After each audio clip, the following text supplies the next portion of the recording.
Maths, क्योंकि ये video पे क्लिक करते ही तुम आ जाते हो उस 1% कैटेगरी में जो इस चीज के बारे में जान पाओगे।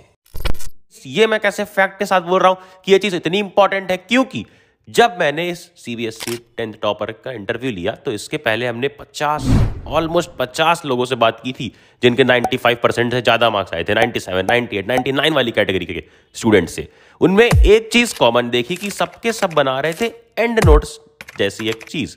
अब वो चीज को हम एक्सप्लेन करेंगे इस वीडियो में सब्जेक्ट वाइज, पहले सोशल साइंस, फिर साइंस और फिर मैथ्स। तो ये वीडियो बिल्कुल तुम्हारे लिए यार, प्लीज एंड तक देखना। और हाँ, 1% में तो आ गए हो जो देख रहे हैं, इसे समझना और इसे एग्जीक्यूट करना, बनाना, ताकि उस कैटेगरी में आ जाओ जो ये स्टूडेंट्स ये बनाते हैं और फिर जब एग्जाम हॉल में जाके बैठते हैं ना तो पेपर जला के आते हैं। सबसे पहले सोशल साइंस, जिसमें सबको शिकायत है क्योंकि इसमें काफी ज्यादा रटना पड़ता है। यही चीज को हम जला देंगे, रटना नहीं पड़ेगा। ये नोटबुक बनाने के बाद देखो, तुम कैसे भी पढ़ रहे हो, कैसे भी पढ़ रहे हो, वन शॉट लेक्चर से या डिटेल लेक्चर से या फिर एनसीईआरटी से रीडिंग करके, कैसे भी।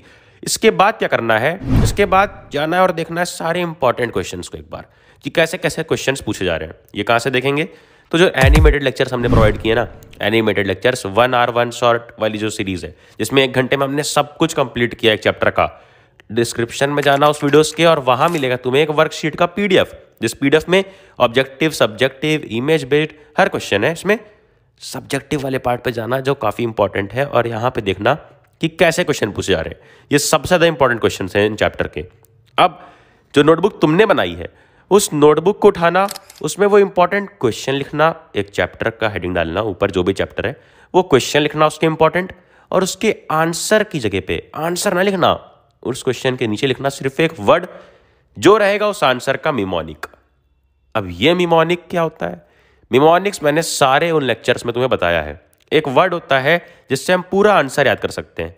जैसे अगर ये क्वेश्चन था ना, rise of nationalism in Europe में, कि कैसे कैसे फ्रेंच रिवॉल्यूशनरीज एक कलेक्टिव आइडेंटिटी का सेंस ला रहे थे लोगों में, तो उसके जो पॉइंट्स थे 5-6, उसको मैंने याद कराया था फैक्टिल वर्ड से, FECTIL।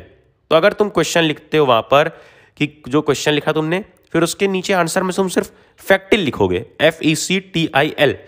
और जब ये तुम वर्ड फैक्टिल देखोगे तो तुम पूरा आंसर खुद से रिकॉल करोगे। एक एक्टिव रिकॉलिंग की पावरफुल प्रोसेस शुरू होगी तुम्हारे दिमाग में, और तुम सच में याद कर पाओगे। वापस से तुम्हें याद आएगा कि वो पॉइंट्स थे क्या क्या। ये होता है यार परफेक्ट रिवीजन का तरीका, जिसमें तुम एक कॉन्फिडेंस भी फील कर पाते हो, क्योंकि बार बार तुम पलट पलट के देख नहीं रहे हो आंसर, तुम खुद से वो आंसर याद कर रहे हो सिर्फ एक वर्ड से।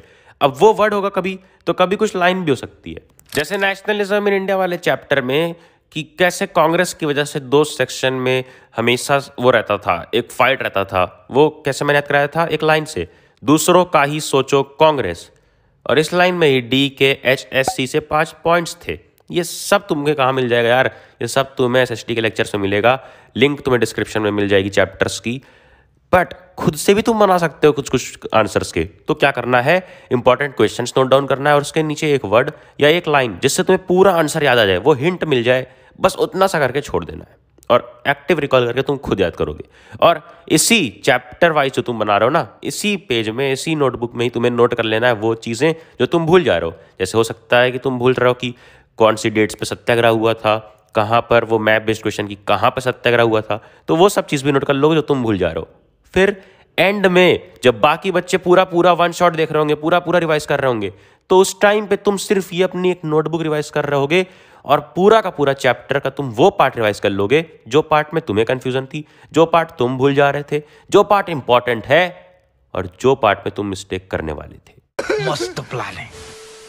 आगे बढ़ते हैं अगले सब्जेक्ट पे, जो है साइंस। साइंस में तुम्हें बनाना है मसाला मटेरियल जो तुम एंड में रिवाइज कर सको। जैसे कि अगर चैप्टर है एसिड बेस एंड सॉल्ट, जैसे भी तुम कंप्लीट करो वो चैप्टर, चाहे 1 shot से, चाहे कहीं और से, चाहे कोई नोट्स पढ़ के, उसके बाद देख लो साइंस की वर्कशीट से इंपॉर्टेंट क्वेश्चन। ये साइंस की वर्कशीट्स तुम्हें हर चैप्टर की टेलीग्राम चैनल पे मिल जाएगी। टेलीग्राम पे सर्च करो नो बकवास, और फाइल्स में जाके सारे PDFs डाउनलोड कर लो। अब ये जो PDFs हैं, इसमें तुम्हें मिल रहे हैं इंपॉर्टेंट क्वेश्चंस। अब इन क्वेश्चंस में देखो कि कहाँ से, कौन कौन से टॉपिक से कैसे क्वेश्चन उठाए गए, एक्टिविटीज से कैसे क्वेश्चन है, बॉक्सेस से कैसे क्वेश्चन है। ये देखने के बाद आ जाओ एनसीईआरटी पे। एनसीईआरटी ओपन करो और बगल में एक ब्लैंक पेज या एक ब्लैंक नोटबुक खोलो, और वहाँ पे तुम शॉर्ट में बिल्कुल एनसीईआरटी की चीज़ें नोट करते जाओगे, जैसे जैसे जो जो बॉक्स से या पैराग्राफ से क्वेश्चन पूछेगा। जैसे ये एसिड बेस एंड सॉल्ट वाले चैप्टर का पहला पैराग्राफ है, पहला पेज है, इंडिकेटर्स। इंडिकेटर्स में तुम लिखो यहाँ पर कि कैसे एसिड में कलर चेंज हो रहा है लिटमस का, कैसे बेस में, शॉर्ट में बिल्कुल जैसे ये लिख के मैं समझा रहा हूँ। फिर टर्मरिक से यार काफ़ी क्वेश्चन आता है कि शर्ट पे स्टेन लग गया है तो कैसे उसको हटा देता है टर्मरिक। फिर वॉश करते हैं तो कलर चेंज क्या होता है वो लिखोगे। और इसके बाद एक्टिविटीज़ काफ़ी इंपॉर्टेंट है इस बार।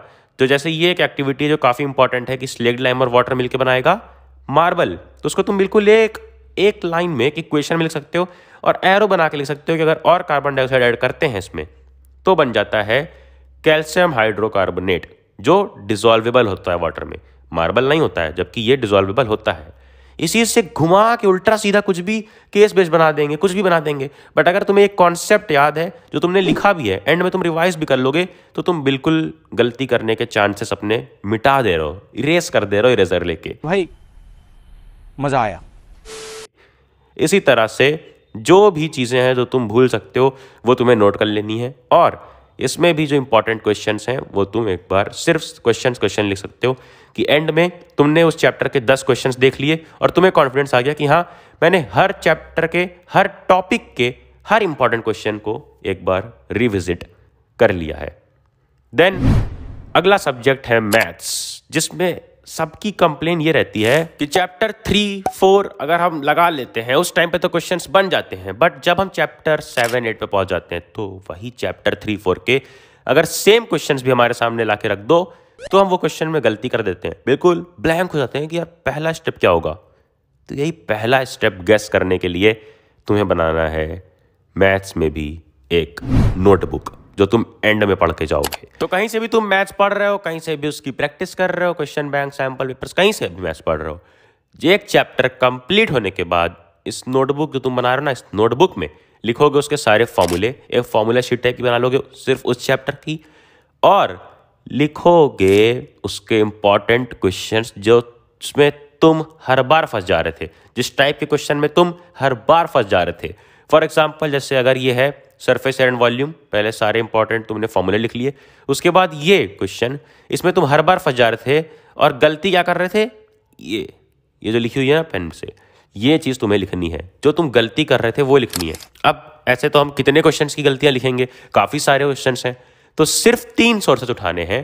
पहला प्रायोरिटी रहेगा तुम्हारा हमारी वर्कशीट जो हमने दी है वेबसाइट padleakshay.com पे, तुम्हें मैथ्स के चैप्टर्स की वर्कशीट मिलेगी जिसमें बहुत कम यार 8 से 9, 8 से 10 सिर्फ प्रीवियस ईयर क्वेश्चन है, जो most important previous year questions हैं एक चैप्टर के, और एग्जाम्पलर के MCQs हैं।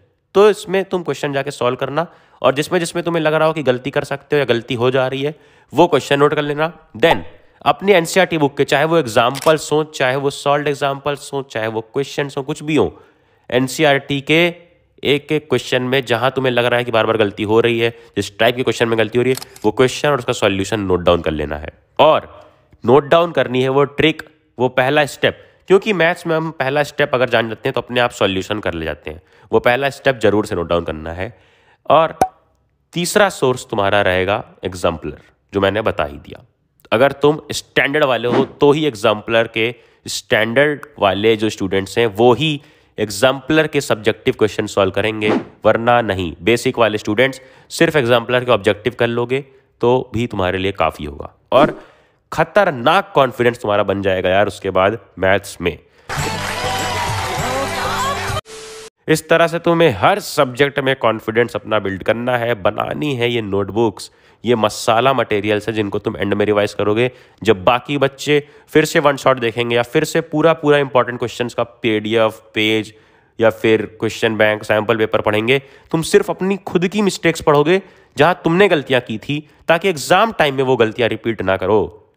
काफ़ी स्मार्ट स्टेप है, सिर्फ स्मार्ट लोग लेंगे, तो प्लीज़ तुम भी ये स्टेप उठाना और अपने एक स्मार्ट दोस्त को भी शेयर करना कि वो भी ये स्टेप ले और कम से कम मार्क्स उसका कटे। और उसके बाद क्या, मैं नोटिफिकेशन छेड़ दे, SST के एनिमेटेड लेक्चर्स देख और फिर जाना, जा पढ़ ले।